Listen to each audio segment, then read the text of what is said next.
গত বছর তার আগের বছর আমরা রাসূল সাল্লাল্লাহু আলাইহি সাল্লামের জীবনী থেকে গত বছর বলেছিলাম 10টা, তার আগের বছর 6টা, 16টি শিক্ষা আমরা নিয়ে আলোচনা করেছিলাম গত 2 বছরে।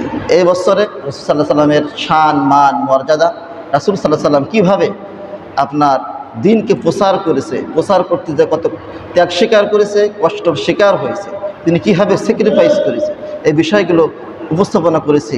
এবং আজকেও একই বিষয়ের উপরে আলোকপাত হবে ইনশাআল্লাহ। ক্বালু সুবহানাকা লা ইলমা লানা ইল্লা মা আল্লামতানা ইন্নাকা আনতাল আলিমুল হাকীম। রাব্বিশরাহ লি সাদরি ওয়া ইয়াসসির লি আমরি ওয়াহলুল উকদাতাম মিন লিসানি ইয়াফকাহু কওলি। রব্বি ইয়াসসির ওয়া লা তুআসসির ওয়া তাম্মিম বিল খায়র। সম্মানিত সুপ্রিয় কোরআন প্রেমিক ভাইরা, এবং আগামী সপ্তাহ থেকে আমাদের আবারও যে ধারাবাহিক আলোচনা ছিল শিরিক, সেই শিরিকের আলোচনা শুরু হবে ইনশাআল্লাহ।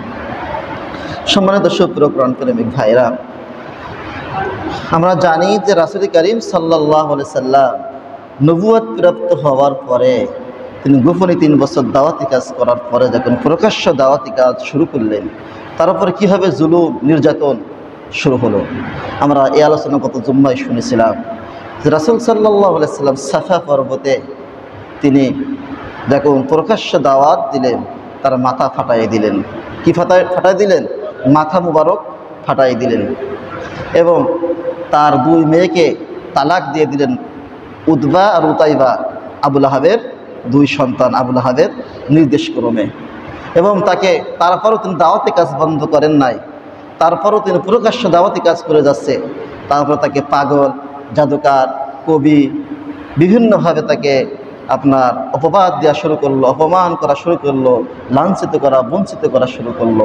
তারপরও আমার রাসূল সাল্লাল্লাহু আলাইহি সাল্লাম দাওয়াতি কাজ বন্ধ করেন নাই। আমি যখন বললাম রাসূল সাল্লাল্লাহু আলাইহি সাল্লাম, আপনাদেরও সাল্লাল্লাহু আলাইহি সাল্লাম বলতে হবে। রাসূল সাল্লাল্লাহু আলাইহি সাল্লামের নাম শুনলে সাল্লাল্লাহু আলাইহি সাল্লাম বলা ওয়াজিব, বলা কি ওয়াজিব। সেজন্য যখন আমাদের নবীদের নাম নেব তখন আপনারাও কি সাল্লাল্লাহু আলাইহি সাল্লাম বলবেন। সম্মানিত সুপ্রিয় কোরআন প্রেমিক ভাইয়েরা, আরও অনেক ঘটনা এমন আছে যে ঘটনা বলতে গেলে সপ্তাহ পর সপ্তাহ চলে যাবে, বছরের পর বছর চলে যাবে। রাসূলের কষ্টর কথা, ত্যাগ স্বীকারের কথা, তারপরও বলে শেষ করা সম্ভব না। সম্মানিত সুপ্রিয় মুসল্লি কিরাম, বোঝার জন্য চেষ্টা করুন যে এমন অনেক ঘটনা আছে, অনেক কাহিনী আছে যেগুলো বলতে গেলে বছর পর বছর যাবে। মূল বিষয়গুলো, মূল থিমটা বোঝাতে চাচ্ছে এই বছরে। আগামী বছর যদি আমি জীবিত থাকি, এখানে থাকি, তাহলে আবারও রাসূল সাল্লাল্লাহু আলাইহি সাল্লামের ত্যাগ স্বীকার যেখান থেকে আমরা শেষ করেছি এখান থেকে আবার শুরু হবে ইনশাআল্লাহ। সম্মানিত সুপ্রিয় কোরআন প্রেমিক ভাইয়েরা, দেখেন হামজা রাদিয়াল্লাহু তাআলা আনহু কিন্তু ইসলাম গ্রহণ করলেন। কি কারণে? রাসূল সাল্লাল্লাহু আলাইহি সাল্লামকে আবু জাহেল কি করলেন? গলায় গামছা দিয়ে, চাদর দিয়ে টানলেন। ওটা দেখে হামজা রাদিয়াল্লাহু তাআলা আনহু কি করলেন? তার প্রতিশোধ নিলেন, আবু জাহেলের মাথা ফাটাই দিলেন। মাথা ফাটাই দিয়ে রাসূল সাল্লাল্লাহু আলাইহি সাল্লাম কাছে এসে বলছে, আমার ভাতিজা আবু জাহেলের মাথা ফাটাই দিয়েছে, রক্ত বাইর হচ্ছে। বলছে কি কারণে দিলেন? বলছে যে তোমাকে দেখলাম যেভাবে নির্যাতন করলো, শারীরিক টর্চার করলো, এটা আমি সহ্য করতে পারি নাই।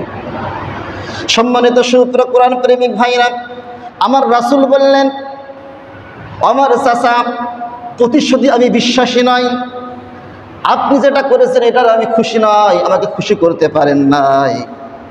হামজা রাদিয়াল্লাহু তাআলা আনহু বললেন, আমার ভাতিজা তুমি কি হলে খুশি হবা? তিনি বললেন, একবার যদি পড়েন লা ইলাহা ইল্লাল্লাহ মুহাম্মাদুর রাসূলুল্লাহ সাল্লাল্লাহু আলাইহি সাল্লাম, তাহলে আমি রাসূল, আমি মুহাম্মদ সাল্লাল্লাহু আলাইহি সাল্লাম খুশি হয়ে যাব।